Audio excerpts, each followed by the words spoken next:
आज दोघं बाप लेक बाहेर चालले होते हनुमान मंदिर कलगामला. तर सकाळ सकाळी पहिल्यांदा त्याचा टी-शर्ट इस्त्री करून घेतला. बाप कसा का जायना, पण माझं लेकरू मात्र हिरोच दिसलं पाहिजे.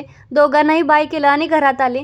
घरात आल्यानंतर सगळं आवरलं आणि बघते तर लगेचच पाऊस सुरू झाला आणि हे दोघं रेनकोट पण नाही घेऊन गेले. म्हणून आधी कॉल करून विचारलं की पावसात भिजला का, थोडं थांबा.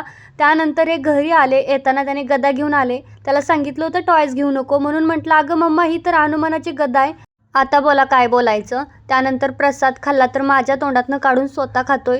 माझ्यावर शेवटी लाडू खायचीच वेळ आली. तो खाल्ला आणि मग स्वयंपाकाला लागले. टिफिन द्यायचा होता, बाकी काही नव्हतं. त्यांचा उपवास होता त्यामुळे खिचडी केली होती. त्यानंतर त्याचा मित्र आला होता खेळायला, तर तो काही घरी जायला तयार नाही, त्यामुळे त्याला पण इथंच जेवायला घातलं. ओ सब कुछ तो ठीक है पर ये मुझे क्या इशारा करे मुझे समझ नहीं आ रहा. त्याच्यानंतर पसारा बघून चक्करच यायची बाकी होती. मग म्हटलं काहीतरी आवडीचं काम करूया, म्हणून कुंडीला कलर घ्यायला घेतला. आता रब कलर केलाय. उद्या फायनल लुक बघायला भेटेल. चलो बाय.